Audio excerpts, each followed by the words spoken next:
Nahulog mula sa pickup truck ang lalaking senior citizen na yan. Pumailalim pa ang kanyang ulo. Papunta sana siya sa construction site nang maaksidente. Hindi raw namalaya ng driver na nahulog ito. Nagpapagaling na siya sa ospital.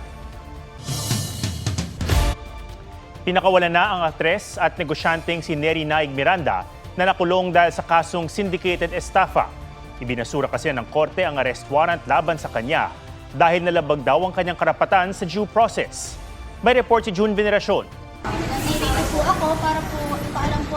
Mahigit isang linggo matapos arestuhin noong November 23 sa isang mall para sa kasong syndicated estafa. Iniutos ng korte na pakawalan ng aktres at negosyanteng si Neri Naig. Nakatanggap ang BJMP Pasay City Jail ng release order ni Neri Naig Miranda sa kanyang kasong syndicated estafa sa RTC Branch 112 Pasay City. At dito inutusan kami to immediately release Ms. Miranda. Pagkumpirma ng Bureau of Jail Management and Penology, alas 6 ng gabi pinalaya na si Neri matapos isilbi ang release order sa ospital kung saan 5 araw siyang na-confine. Hindi na siya ibinalik sa Pasay City Jail. Ibinasura ni Acting Presiding Judge Ronald Augustan ang warrant of arrest laban kay Neri. Hindi raw kasi naipagbigay alam kay Neri ang tungkol sa preliminary investigation ng Office of the City Prosecutor ng Pasay laban sa kanya. Naipadala pa raw sa maling address ang subpoena para kay Neri. Sa Batangas ito isinilbi at hindi sa tunay na address si Neri sa Alfonso, Cavite. Malinaw na paglabag daw ito sa kanyang constitutional right to due process na nagpawalang bisa sa preliminary investigation ng Pasay City Prosecutor's Office. Inutusan din ng korte ang Office of the City Prosecutor ng Pasay na magsagawa ng bagong preliminary investigation.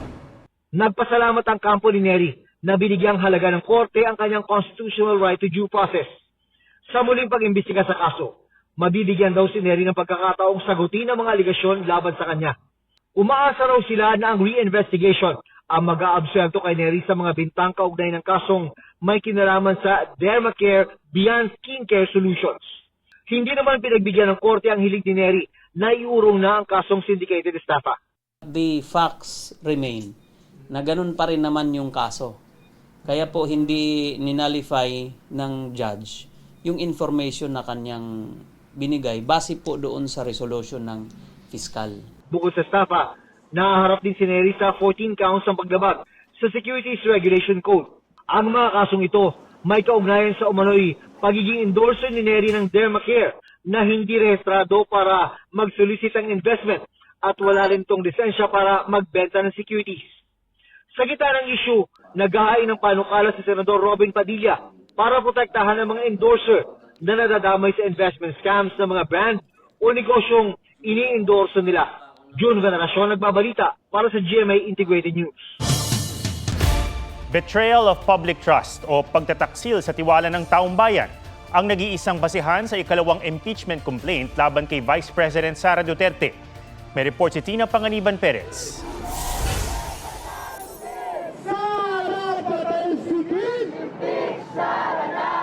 Ito ang panawagan ng ilang grupong nagkilos protesta sa labas ng House of Representatives. Ilan sa kanila may hawak na placard, nakahawig ng chichiryang kapangalan ng isa sa mga pumirman sa kanyang acknowledgement receipt para sa confidential funds ng Office of the Vice President. Ang kilos protesta kasabay ng paghahain ng ikalawang impeachment complaint laban kay Vice President Sara Duterte. Ipinunto ng mga nagreklamo ang paglustay umano ni Duterte sa confidential funds ng OVP at DepEd at ang pagtanggi ng bise na humarap sa investigasyon ng Kamara tungkol sa paggamit nito. It's time to impeach the wicked witch of the South. No other leader, national leader in history has spent this much money in this just short amount of time. No, 125 million in 11 days. Kung sa naunang reklamo ay may 4 na tinukay na grounds for impeachment, iisa lang ang basehan ng ikalawang reklamo. The betrayal of public trust, yun encompasses everything kasi merong tiwala ang publiko sa'yo, tinaksilan mo yon, and that is for us one of the highest, if not the highest, treachery ng isang public official. 75 individual mula sa iba't ibang sektor ang naghain ng reklamo na inendorso ng Makabayan Bloc. This impeachment complaint is a challenge to Congress to show its independence. Kahit ang presidente, iba pa ang sinasabi at pinapanawagan. Separation of powers tayo, dapat tumindig ang Kongreso sang-ayon sa tama. Itatransmit na raw ng Secretary General ng Kamara ang 2 impeachment complaints sa tanggapan ng Speaker. We assure the public that this process will be conducted with integrity, guided by the principles of due process and adherence to the Constitution. Wala pang direktang pahayag hinggil sa impeachment complaint si Duterte na nag-iikot sa iba't ibang lugar sa bansa bilang bahagi ng anibersaryo ng OVP. Sa Ifugao, nagbigay ng mensahe ang biseng tungkol sa diwa ng Pasko. Ang Pasko po ay panahon ng pagpapatawad, pagmamahalan at pagbibigay. Dahil ako ay Vice President, kailangan ko sabihin sa inyo na yan po ang mensahe at diwa ng Pasko. Pero po ako, hindi po talaga ako magpapatawad.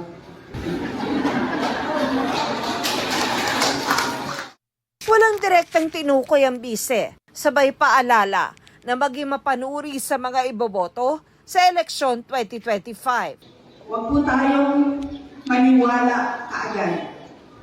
Dapat po tingnan natin yung nangangampanya, yung kandidato. Noon bang nakaraang eleksyon, meron siyang mga pangako na ibigay ba niya?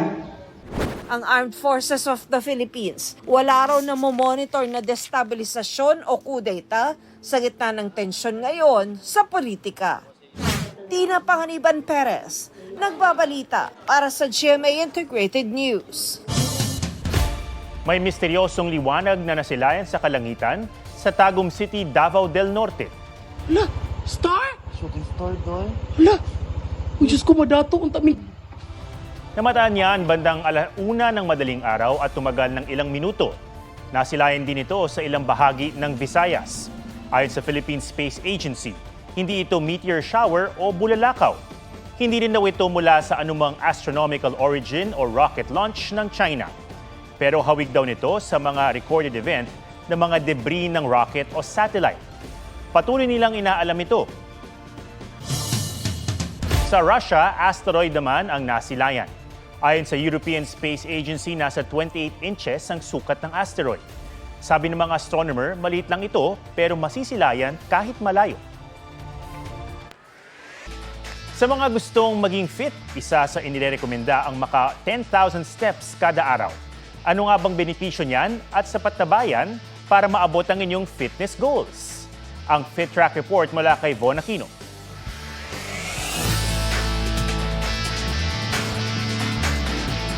Madalas nakaupo sa opisina ang business analyst na si Joaquin Cordero. Kaya ang goal niya kapag nag-walking, maka 10,000 steps. Ngayon kasi yung average daw para maging fit, daily steps. So, target ko siya. Naka 8,672 steps na siya ngayong araw base sa kanyang phone app. Ang 10,000 steps goal, sinasabing nagsimula sa Japan noong 1964 bago ang Tokyo Olympics. Layo nitong mahikayat na labanan ng lifestyle diseases at makatulong sa weight loss. Naging benchmark siya kasi ginagawa na natin ito everyday. Naglalakad naman na tayo. Sabi ng senior citizen na si Edna Balais, nakakatulong sa kanya ang paglalakad. Para maging malakas ako. Yan ay nakakatulong sa cardiovascular fitness. Ibig sabihin yan kung gaano kalusog ang ating puso, no, at baga. Bakit? Kasi pag ang puso at baga ay malusog, yung puso hindi ka aatakihin. Hindi na nga kailangan pang bumili ng equipment para lang ma-hit ang iyong step goals dahil ang paglalakad maaari ring isama sa iyong daily routine. Kung kaya namang lakarin ng pupuntahan mo, abay maglakad na lang po. Dagdag rin yan sa bilang ng steps. Maghagdan kung kaya. Sa opisina, tumayo o maglakad-lakad sa iyong break. Kung ang habol lang natin is para lang ma-maintain natin yung healthy weight natin, pwedeng 30 minutes. Or kung gusto naman natin mag-fat burn tayo, pwede nating increase ng 45 to 60 minutes per day. Maaari rin daw dagdagan ng iba pang exercise ng paglalakad gamit ang mga bagay na madalas dala tulad ng water container. Pwede nating i-pump yung arms natin or swing natin yung arms natin so that even yung upper extremities natin or the arms, nagtotone na rin siya. Von Aquino nagbabalita para sa GMA Integrated News. 21 days na lang, Pasko na. Hitik sa pailaw ang isang pasyalan sa Pasig na nagtatampok din sa kulturang Pinoy. Ang isang bahay naman sa Germany, hindi lang isa kundi 600 ng Christmas tree. May report si Von Aquino. Sa pinailawang gusali, bakas ang kulturang Pinoy sa Meralco Compound. May parol, kalesa, jeepney at tricycle. Bida rin ang Pinoy festivals tulad ng Higantes, Ati-Atihan at Maskara. Meter cover din ang bumuo sa 20-foot Christmas tree. Ang Belen at Three Kings gawa sa copper wires ng mga lumang linya ng kuryente. Ang pamilya Adelan bumiyahe mula Las Piñas para masilayan ang Christmas displays. May libreng Christmas train ride din. Masaya kasi yung paikot-ikot. At food bazaar kung saan may bibingka at puto bumbong. Sa Tabaco City, Albay, out of this world ang diskarte. Iba't ibang planeta, constellation, astronaut, spaceship, UFO at robot ang palamuti sa giant Christmas tree. World record naman ang bahay na ito sa Linton sa Germany na may mahigit 600 Christmas tree. Von Aquino nagbabalita para sa GMA Integrated News. Huwag magpahuli sa mga balitang dapat niyong malaman. Mag-subscribe na sa GMA Integrated News sa YouTube.